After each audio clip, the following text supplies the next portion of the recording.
Good morning to all. On behalf of Public Relations and Advertising Department of our university, we are greatly honored and pleasured to welcome you all to the conference on integrated marketing communication in postmodern era. Due to the advancements in technologies, individuals are currently more information savvy, sophisticated, and well informed. It's clear that the public can no longer be easily manipulated or controlled by organizations. Since they have a greater awareness of their power, they are no longer merely passive recipients of messages. Instead, they desire to communicate in a participatory way. This has important implications for organizations, concerns of their corporate agenda, including human rights, sustainability, accountability, governance, and environmental issues. Faster consumption habits and more hedonic behaviors in postmodern age, in which the image has become more important, make communication more complex for both corporate and their brands. Moreover, individualization is on the rise and making it more difficult to divide individuals into segments as separate, homogeneous groups. The norm of diversity has become more important due to the typical characteristics of postmodernism. Under these circumstances, it's clear that neither marketing nor corporate communication by themselves is sufficient to meet the requirements and the challenges of this age. This conference will be a platform where scholars will focus on such important issues. The conference will aim at scrutinizing major concerns of integrated communications. It's our great pleasure and privilege to have Professor Philippe James Kitchen from ESC Rennes School of Business in France to join us and make this conference happen. We are sure that this conference will be a memorable event with the contributions of many scholars coming around the world. We truly value your participation and support for this conference. Thank you for the interest you have shown, and thank you for coming here from near and far to take part in our discussions over the next hours. Finally, I wish everyone a fruitful moment during the conference. Now, with pleasure, I would like to invite my dean, Professor Sevda Alankuş, for her welcome speech.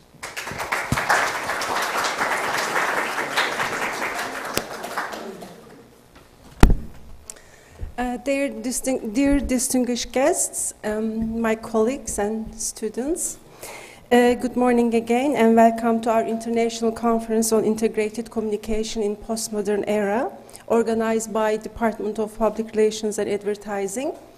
This conference title calls the era we are living in postmodern, although what the postmodern is still quite vague to be defined. But since there are those who even announce it's that, and some call even the era as post-postmodern, the speed must be the keyword that catches most the spirit of the times, of our times. And if I play with the words of a British scholar, Alan Kirby, and give a more positive sense to his use, our times are of the clicks, logs in, chats, serves, at least for the ones who are the privileged, who have the privileges of this speed. But communication was always an issue, still is the issue, and will remain an issue. And if the communication is, I'm quoting, the impossibility of the possible, will remain always an issue, and we will be always in the need of discussing all with different perspectives and interdisciplinary approaches. Therefore, I see this conference as a wonderful opportunity for approaching to the communication from a different angle than what we have been doing, for instance, let's say, in the conferences organized by Media and Communication Department. And I'm sure I will learn, at least personally, a lot today. So let me thank first To Professor Kitchen for his presence here. In fact, he's the one who inspired us for organizing the conference. And also, I would like to thank to Professor Ortega, Professor Dr. Podnar. I don't know if he is here. Dr. Van Noort, Professor Erdoğan, and Professor Görpe, as always, who joined us today from Spain, Slovenia, Holland, Eskişehir, and Istanbul, for making this conference happen. Last but not least, of course, I would like to thank not only their beloved chair, Dr. Ebru Uzunoğlu. Where is she now? right here. I'm excited too. And the committee members who were working with her, Sema Misci, our vice dean, Burcu Yaman, Esin. I forgot your surname. This is another proof of my excitement. And Yeşim, as usual. Or let me put it like that, every single member of PRA department, because they are always doing great job. And I wish you very productive, I'm sure it's going to be very productive panels, discussions. I told you I will be learning a lot, and I'm sure our students will get more than they were expecting. Thanks again.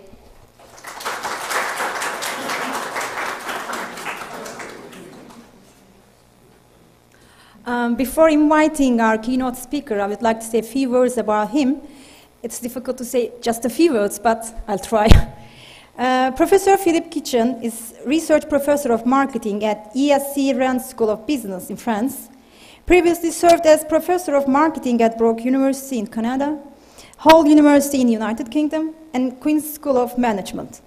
He is the founder and the editor of Journal of Marketing Communications and has published 18 books and more than 150 papers in academic journals around the world. He is the fellow of the Chartered Institute of Marketing, the Royal Society of Arts, Manufacture and Commerce, and Higher Education Academy, member of the Institute of Directors in the United Kingdom, member of the Marketing Science Institute and Academy of Advertising in the United States. He is one of the pioneering scholars in the field of integrated marketing communications. He has been listed in the top 50 gurus who influenced the future of marketing by Marketing Business in 2003. Today, he will give us a speech on integrated marketing communications, the contextual approach, which undoubtedly will bring us latest progress both in marketing and corporate communications. And the floor is yours.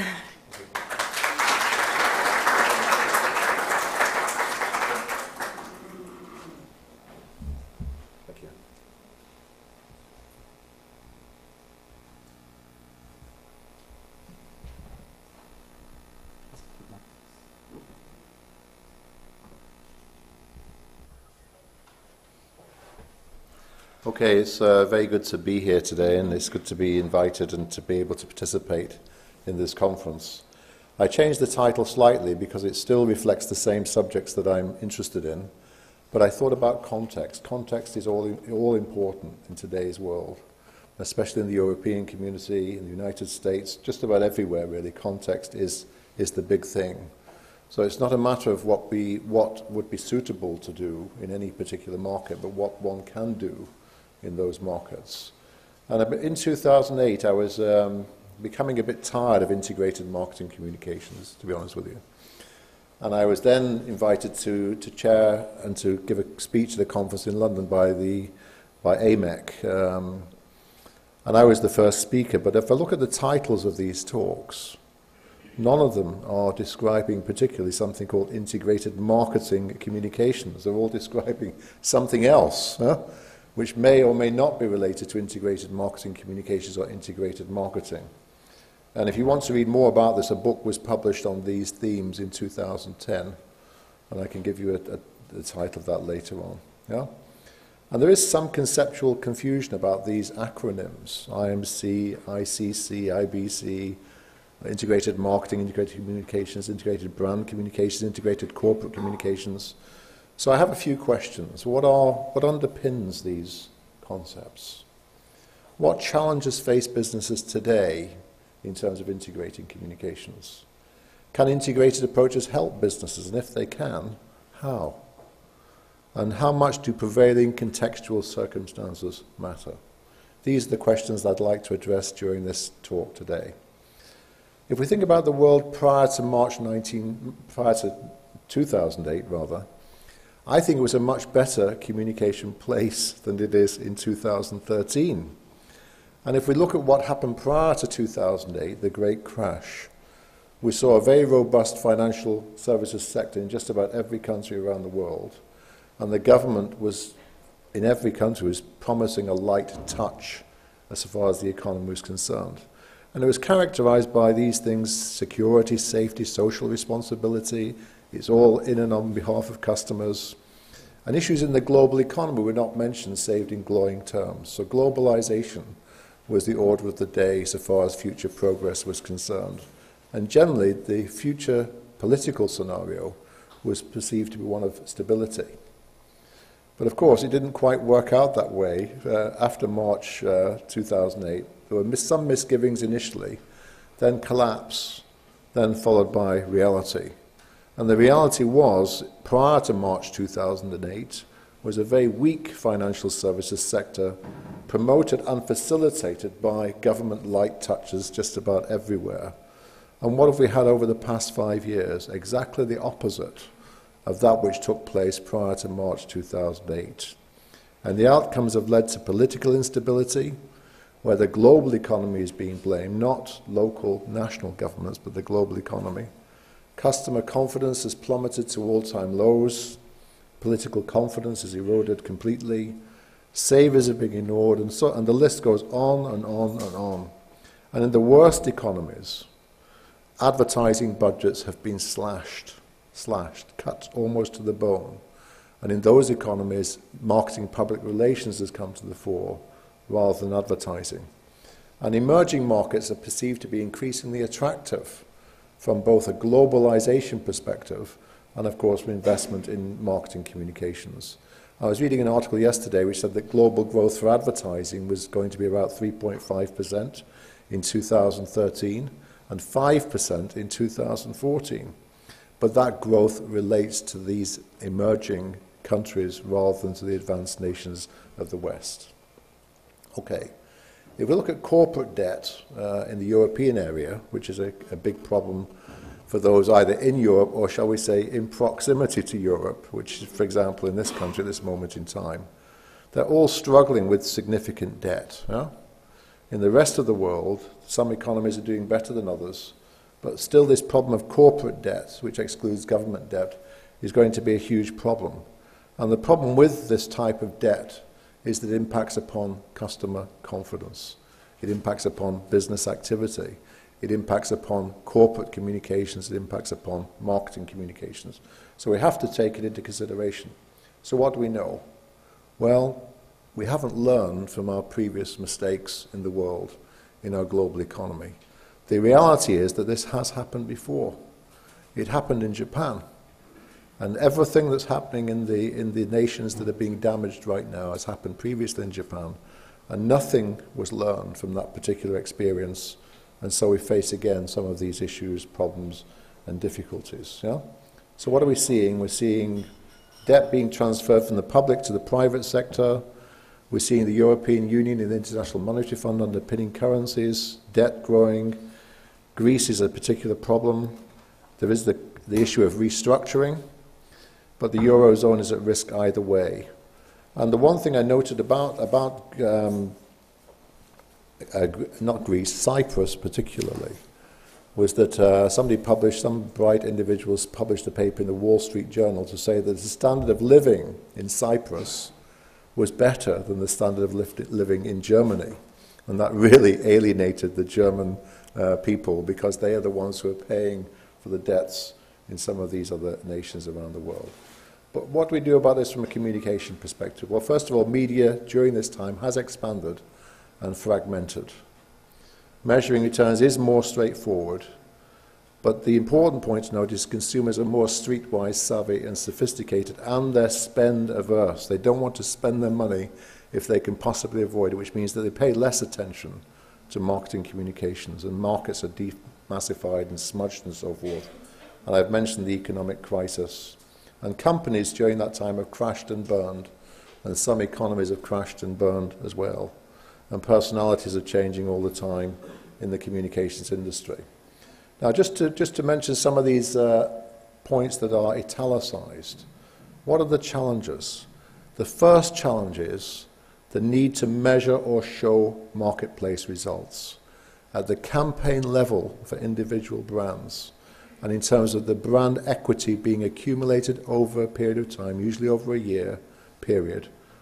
How can we do that more effectively than it's been done before? Second issue is how does the firm transition from where they are now to where they need to be in the future in relation to the global marketplace? Third question, I feel that all businesses will eventually be customer dominated and customer driven, underpinned by the technological revolution. But the difficulty here is all you need to do is walk down to your shopping centre or engage in some type of transaction to realise that many, many businesses are still not market orientated or market driven. So we've been talking about it for 63 years, just about since 1950, and it's still not happening yet. But I genuinely feel, based upon the research that I've done, that consumer understanding, customer understanding, should underpin everything the organisation does, and particularly from a communication perspective. Okay. Playing and winning the marketing game. I think playing the marketing game requires businesses to be excellent in terms of supply-side criteria. But it's not enough to play.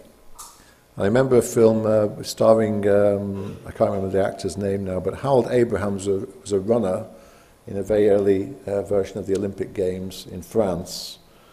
And when he lost a short sprint against another runner in preparation for the Olympic Games, he said to his fiancée, "I don't run to participate, I run to win. If I can't win, I won't run," which was rather a childish comment to make, but businesses are saying the same thing. They're running to win the business. So winning the marketing game requires demand-side excellence as well as supply-side excellence. And this is the reason why.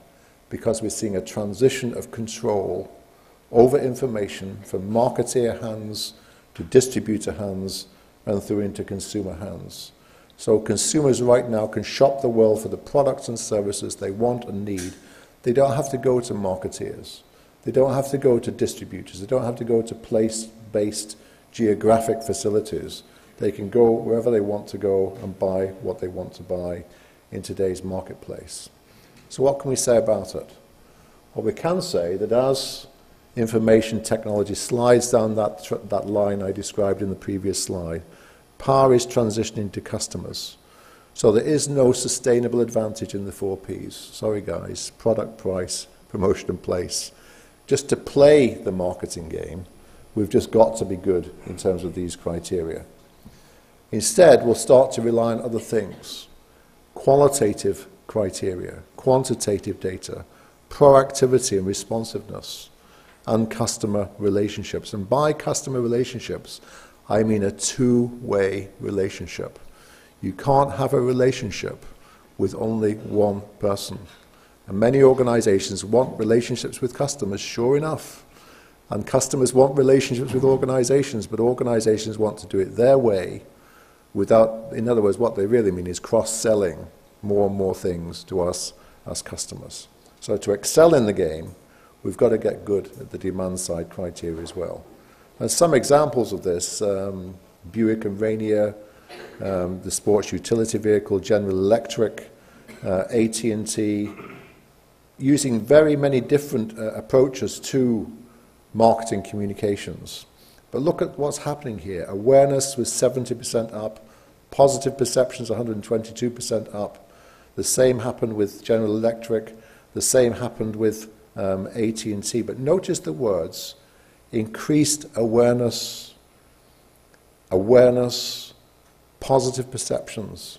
That doesn't equate to increased brand activity in terms of actual purchase behavior, and it doesn't necessarily underpin brand loyalty.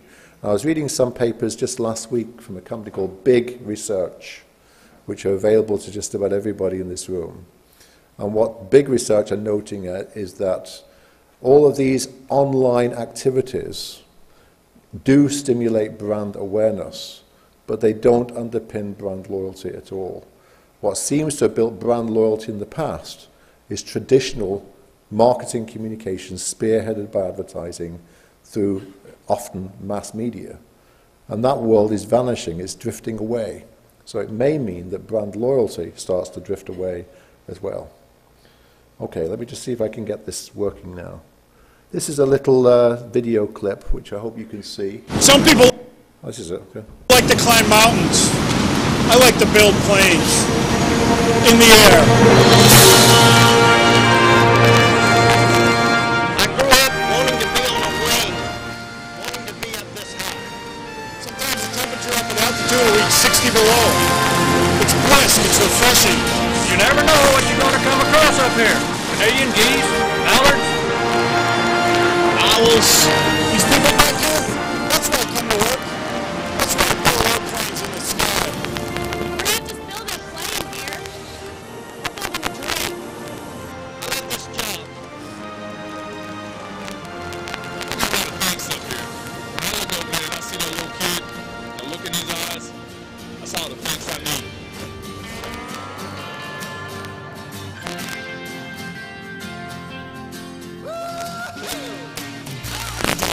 Managing the complexities of the digital economy. Okay. What I love about this video is that if we could take a company almost from the beginning and build in the marketing concept and build in the databases and build in the customer relationships and build in the integrated marketing communications, into whatever we can build it in almost from the beginning.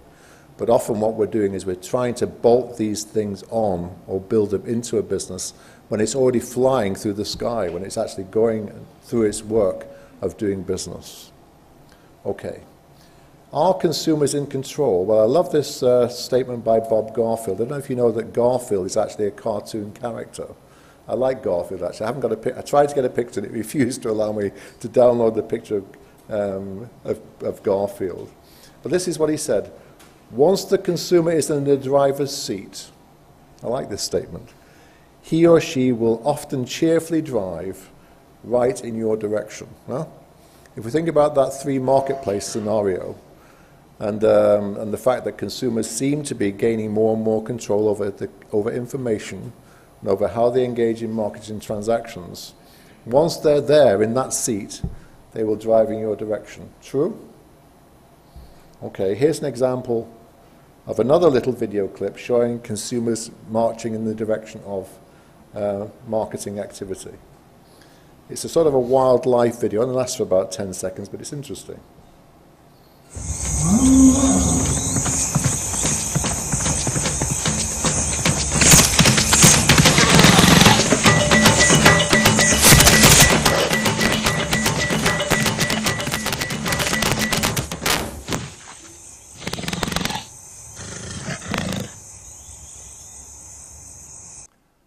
I don't really think Bob Garfield got it right, to be honest with you, but that's just my perception. I haven't seen hordes of customers running toward organizations once they acquire control.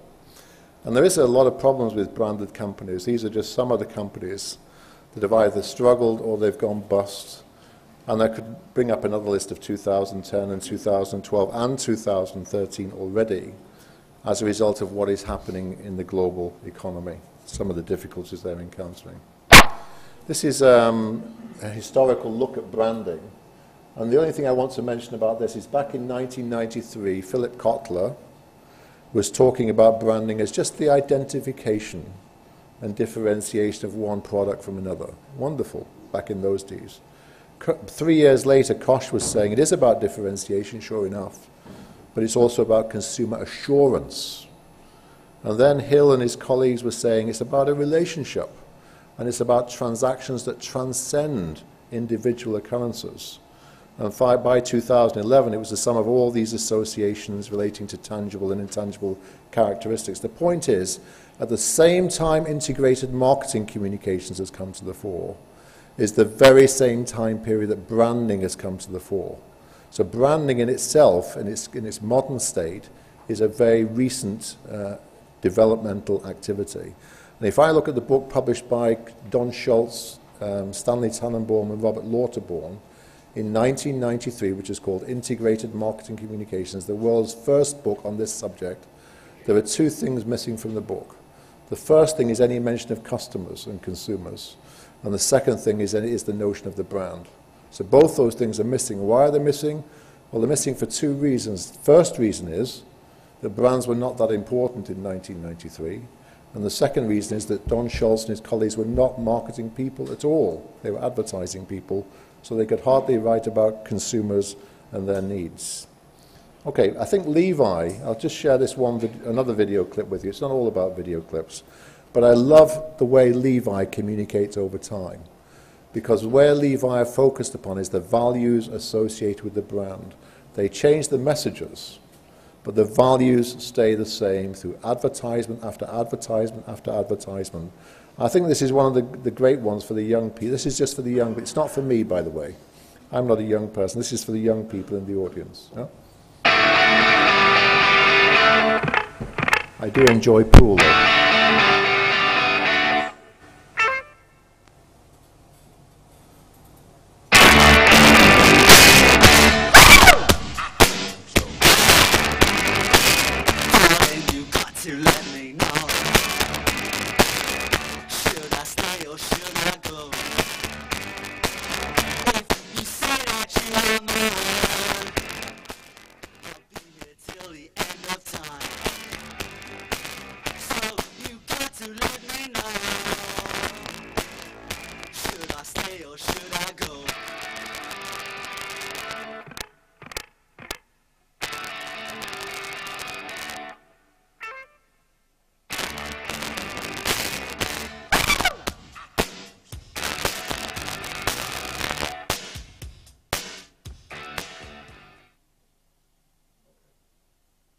You may say, why do I mention Levi's particularly?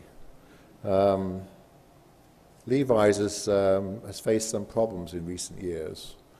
They were riding into, they are the global #1 jeans business, and I guess the #1 clothing retailer or manufacturer in the world today. And I was very interested by an advertisement that appeared. It wasn't an advertisement, it was the chairman or the CEO of Levi Strauss being interviewed on primetime television in the United States. And some bright marketing research organization thought they would do a test, a product test. And they tested Levi 501 jeans against other branded alternatives in the jeans market. And in terms of product quality, that is the way the product was put together, the way it was manufactured, the weft of they weren't too bad, but they were not one of the top-ranked jeans. They were not top-ranked in terms of style. They were not top-ranked in terms of fit. Put another way, they didn't seem to be quite as good as other branded alternatives. And then, of course, the question was, given that Levi is the brand leader, and they charge the highest prices for their jeans, why is it that they seem to be lowering quality? Why should people pay more for Levi's? And I think it's a very good question to ask. Why should people pay more for Levi's? And the answer is fairly simple, and it is, the reason why people pay more for Levi's is because we, this is Bob Haas speaking, have persuaded them that they're worth more than the alternative. Not that they are worth more, just that we've persuaded them that they're worth more. And I think that's one of the great things about communication. Not that it tries to cheat people out of money, but the fact that it communicates values in such a way that we feel, by buying into those values, that we're buying into some type of lifestyle. But many companies don't focus on values at all. I remember an experience I had when I was in America. I was staying with some academic colleagues, and they gave me my own room. They had a beautiful condominium, a condo I think it was called. Gave me a beautiful room with an ensuite, shower facility, and right there in the room was a big colour television. And I stayed there for about 4 days, and they met with me, the man and his wife, and they said, "Have we offended you in some way, Phil?" I said, "No, I don't think so." I said, "You've been very kind. It's been great to stay in your home." And he said, "Are you sure we haven't offended you in some way?" I said, No, I can't think of any way in which that has happened." He said, "We've just noticed that when you go into your room on your own, you never switch on the television set." And they said, "We just wondered why that is." And I said, "It's because I can't stand American advertising, because every 5 minutes there's another advertisement on. And those advertisements are not about intangibles. They're about hard selling to customers, hard selling and hard telling about products and services and brands and so forth. I just don't like to be told. And consumers all over the world now don't like to be told. They do like to be communicated with, and communication is different than selling and telling. Okay. Marketing games.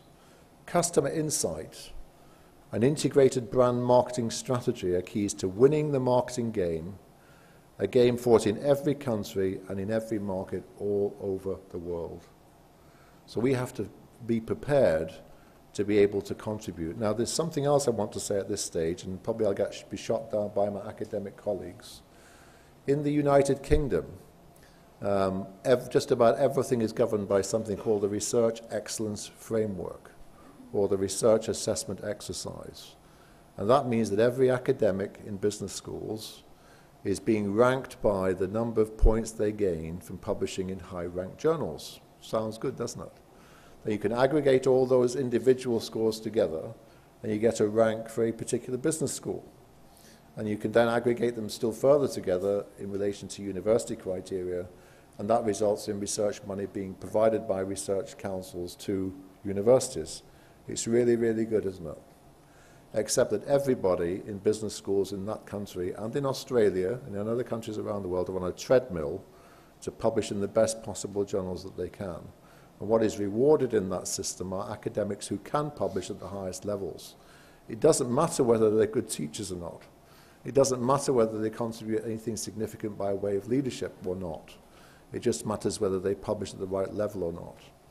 Now, why am I making that point? The point I'm making is if you pick up the Journal of Marketing, or if you pick up Marketing Letters or Marketing Science or any such journal, and you ask a question about relevance, how relevant is this paper and its findings to business practice?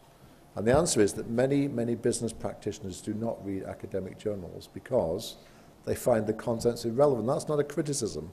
I don't know a way to solve this at all. But I do know if ever there was a need to make marketing academia more relevant to business, if ever there was a need, it's now, in 2013, 2014, 15 and onwards toward 2020. We've got to find a way to make a contribution, not just in academic terms, by satisfying the needs of a group of scholars, but also by contributing something toward business activity as well. And I think the challenge of interactive is showing quite a dramatic switch. But just note at the bottom here, I don't want to talk about these statistics particularly, but just at the bottom I wrote down some points here. In 2013, there was a worldwide resurgence of media advertising, growth for brand public relations, but with sponsorship faltering in the face of a global downturn. Sales, promotion, and direct mail will continue to show good performance, despite its nuisance value. And then, of course, interactive marketing via 3 screens, television, computer-stroke tablet, and mobile will dominate most media campaigns in the foreseeable future. And then I should have underlined this. That is personalized, directable, measurable communications aimed at customers and consumers, which also means you and me. But at the bottom I've written, it depends upon the situation in indigenous economies. Yeah? It depends upon market circumstances. So if we look at B2B and B2C, for many, many years, Kotler used to say, at one time it was 70% in favour of advertising, 30% for the rest. Now it's the other way around. 70% in terms of below the line, 30% in terms of advertising. And he is talking nonsense, yeah? Because we have to look at it from a business to consumer perspective, and we have to look at it from a business to business perspective as well. And those trends really aren't changing that much in B2B as much as they're changing in business to consumer. Yeah? There's a problem here. Yeah? Okay. I've written about integrated marketing communication issues on many previous occasions. And this is the four-stage model which you may have read about if you've read any of my academic papers. The important point to note about this model is that the vast majority of companies that I've done research with between 1997 and 2008 with colleagues in America, colleagues in Australia, New Zealand and so forth, is the vast majority of companies are stuck at stage one. And what does being stuck at stage one mean? It means that what companies believe integrated marketing communications to be and the way they operationalize it is by putting promotional mix elements together so they look or sound the same to target audiences. It doesn't actually mean we've taken marketing research into consideration. It doesn't mean we've taken data into consideration. It just means we put promotional mix elements together so they look or sound the same. What's wrong with that? I would say what's wrong with it is it resembles something called a sales orientation. And a sales orientation was condemned by Theodore Levitt back in 1960 in an article entitled Marketing Myopia. It's a significant mistake for businesses to make. They cannot just focus upon sales, because sales may happen or they may not happen. But the important question to ask is not about the sales, whether you can continue to sell the same thing over and over again to the same target market. That's marketing. And marketing isn't a one-off activity. It's a continuing and ongoing activity. How do we measure all of these things? Integrated marketing communications, integrated brand communications. And I haven't said very much about integrated communications, and there is a reason for that. The reason is because I would say about 90% of all communication budgets go directly into the hands of marketing practitioners and brand managers. 10% goes in the direction of corporate communications. And I think corporate communications is not just about underpinning sales or persuading people to buy, but it's really about building relationships with constituencies or publics who could impact upon corporate performance. So should corporate communications or integrated corporate communications be placed in the hands of marketing people? I think the answer is no, actually. I think they need to be placed in the hands of those who can interface at the corporate level with those constituencies that matter to that organization. Yeah? But if I look at this list of things, brand advertising, discounting, seasonality, incremental distribution, etc., all of these things underlie the need for greater marketing accountability and links between brands, communication, and sales. Yeah? So, there's a lot of pressure on marketing right now. There's a lot of pressure on marketeers right now. I'm not sure that same pressure is on marketing academics right now, except the need to publish in the high-ranked journals that I mentioned before. But at the very same time, the demand for marketing accountability increased. Achieving it became much more difficult. And the reason why is because media is splintering and fragmenting all the time, and there are new challenges out there for strategy and its measurement.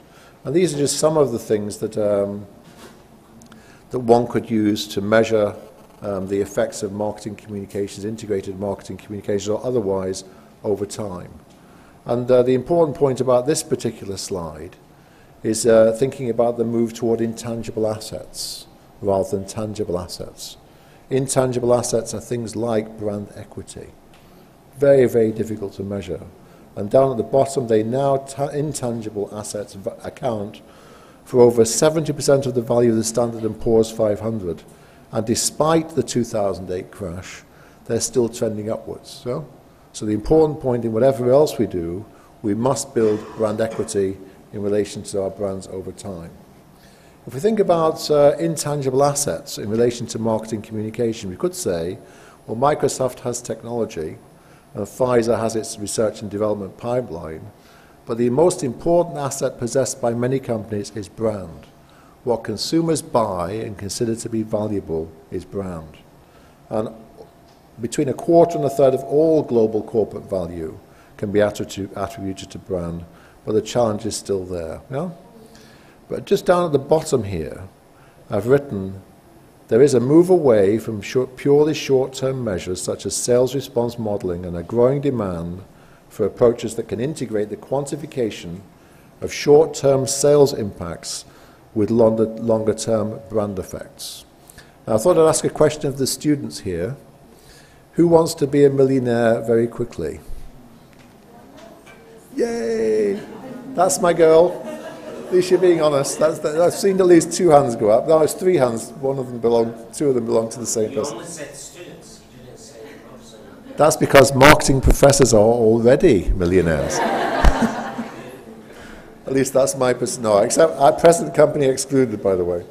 Okay, this is the key to future success. Some of the best marketing minds in the world have put their brains to work on this particular problem.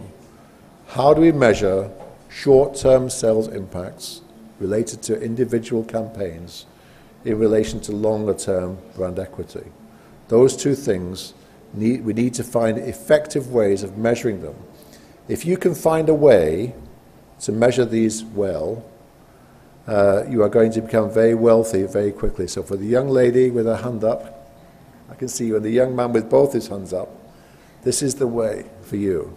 But I'm going to ask you for something in return for this tip for the future, and that is you let me know first your solution to the problem, and I promise not to take advantage of it.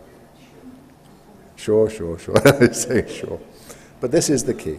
Okay. If we think about short-term marketing impacts rather than long-term marketing impacts, those short-term impacts can sink rather than save a company. If I just look at General Motors and Toyota, what General Motors did, they focused on short-term promotional activities, sales promotion in other words. And they did work. They did result in short-term sales. But significant damage was done to the General Motors brand at the same time. Toyota maintained its emphasis via advertising on brand building, and they were able to sell more cars at lower discounts than General Motors. But here's the important point. They sold more cars at lower discounts, and they maintained their brand loyalty as well. Yeah? So that's significant. You want to check out Toyota and General Motors in terms of the list of worldwide brands. Toyota's moving up, and General Motors is moving down. And perhaps there is a connection between their focus upon short-term promotional activities versus longer-term brand-building activities. And this is just an illustration, you know, taken from Brand Z, the top 100 most valuable brands. And we can see that these stay more or less the same over time. But imagine if you had a brand that was worth $114,000 million. Huh? It's very significant, isn't it? So questions such as what strategies and actions should companies take to grow brand value? And I think whatever we can do to contribute to brand value is very worthwhile. So this is, it's useful to look at this every year and see the way in which some of these companies change position. But then ask yourself the question why. It's relatively easy to assess the answer to the question why by looking, for example, at the financial journals and what the companies have actually been doing over that last year's time period in order to grow overarching brand value. These are just some measures of fragmentation of marketing measurements. We can think about spend, impressions, brand, purchase behavior, and the total financial impact. There's almost nothing in the total financial impact of brands as well. So these are just some things you could use. Another example, offline, online, promotion, sponsorship events, and so forth. We do want to do two things. We want to build short-term sales and profitability, and we want to bring longer-term sales and profitability, and both of those things relate to financial value. But we must be careful when building short-term sales because it could lead to damage in overarching brand value. So That's the point. This is another example of marketing return on investment modeling processes, about building short-term marketing ROI. And step 5, which is indirect marketing effects and total return, represents the longer-term brand building return on investment. But notice that the bottom, via consumer tracking studies. So it's after the event, not during the event. Yeah? And after the event usually means about 6 to 12 months later. And here's an example, for example, a pretty old example now, with an evolving baseline. And we can see here the effects over time from television campaigns, from distribution, from competitive activities, price cuts, promotion, competitive price cuts, seasons, and so it goes on. But we've got to do that retrospectively. And I'm trying to find a way to do it not so retrospectively that it's too late to be able to make changes in terms of individual short-term brand performance versus longer-term brand equity. Okay. This is about adapting based on marketing dynamics. We're back against that marketing diagonal. Companies should move to where their customers are.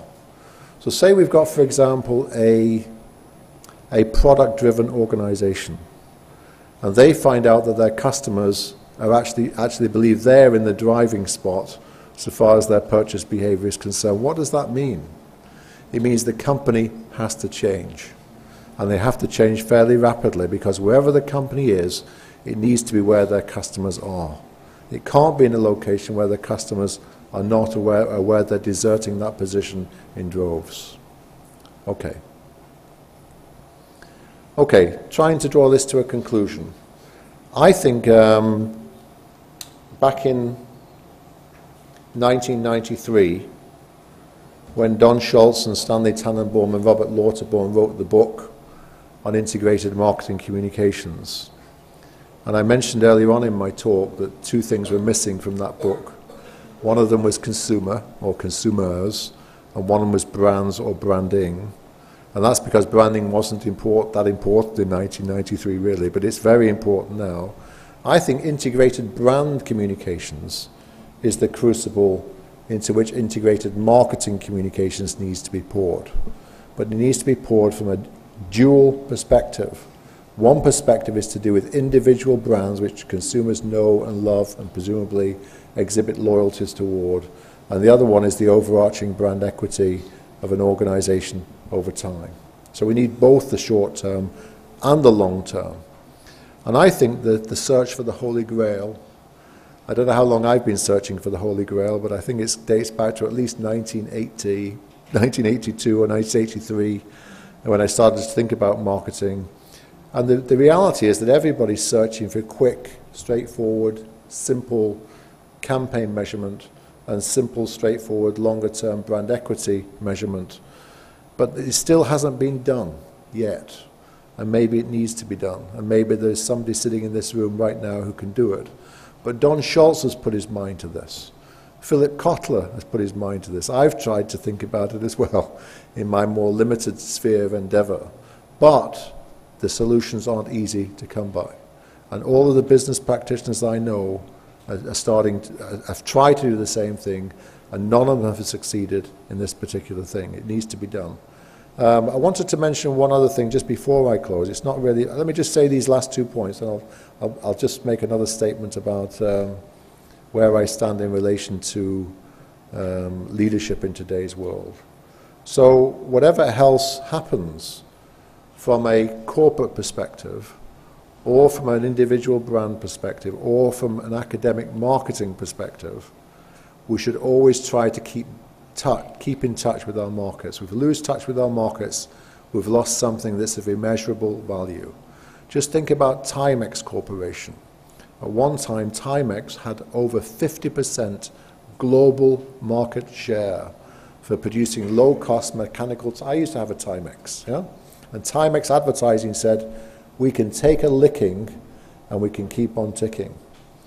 And what they continue to do is measure, they used to invest in communications in relation to sales. And as sales started to fall, their communication budget started to fall as well. And today they have less than 3% global market share. And at the very same time they were going downhill with their mechanical timepieces and taking a licking, and trying to keep ticking. A little company making watches with the brand name of Swatch was making significant inroads into the very same market by asking the question, could consumers buy timepieces for purposes other than telling the time? Yeah? So in other words, it was not just about time, but also about fashion. And I think where I started from, and I can't emphasize this too strongly either, the contextual backdrop is a major determinant, probably is the major determinant of communication investment centered on demand-side excellence. You may say, where's that coming from? Well, it's coming from Greece, and it's coming from Cyprus, and it's coming from Ireland, and it's coming from these economies which are coming under fire because the market confidence has been dissipated to such a remarkable degree that organizations themselves no longer feel able to invest in those markets. Right, I said I was going to make one last point, and this is the point. A couple of years ago, I went to a conference organized by Emerson University in the States, and it was talking about the question, does marketing need reform? Well, good question, isn't it? Does marketing need reform? And we spent about 2 days. I went there. I didn't give a talk. I wasn't invited to give a talk. I'd never put a paper forward either. I was just interested by the question. I thought it was a great question. And all the great minds of marketing were there. Yeah? All the business practitioners, the people from Harvard, Philip Kotler, and all these guys were there. And they spent 2 days debating this issue. And in the end, they agreed amongst themselves and shared this news with the gathered audience that marketing did need reform. It needed some basic tinkering and some adjustments, but basically marketing was fine and all would be well with the marketplace and so forth. And then at the end, toward the end of the conference, we were allowed to ask some questions. Yeah?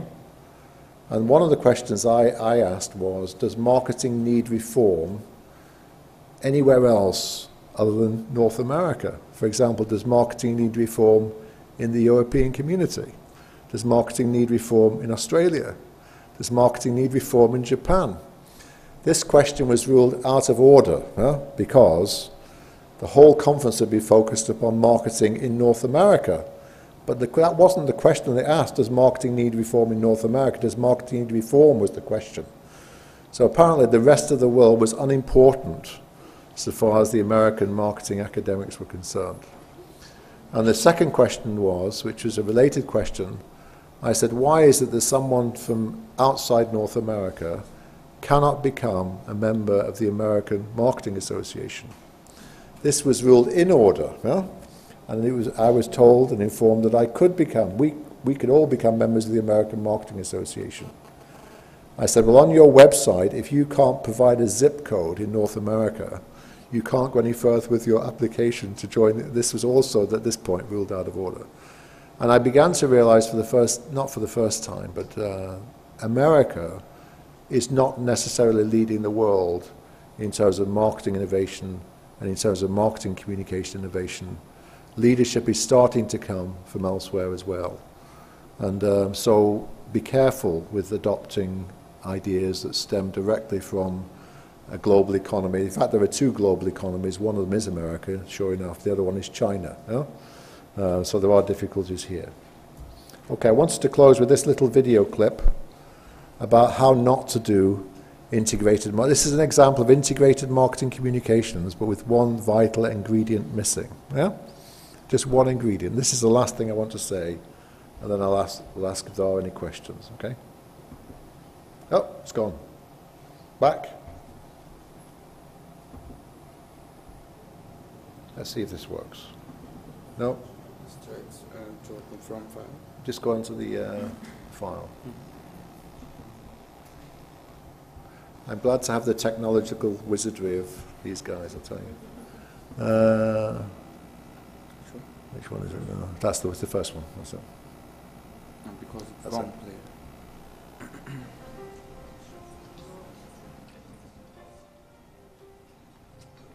Full screen.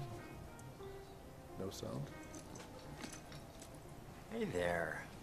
Long time no see. Looking good. Yeah. Let's just keep this simple. I want a divorce. What now? I think you heard me just fine. Come on. This is me. What's wrong? We don't talk anymore. I just put down a mill on a TV commercial just to talk to you. Exactly. You do all the talking. I never get a chance Talk on our website, can't you? Sure. If I want to say, order this product. See? It's not exactly a dialogue. What about the print campaign, You can't tell me you missed the billboard in Times Square. That was like a 200-foot tall declaration of love.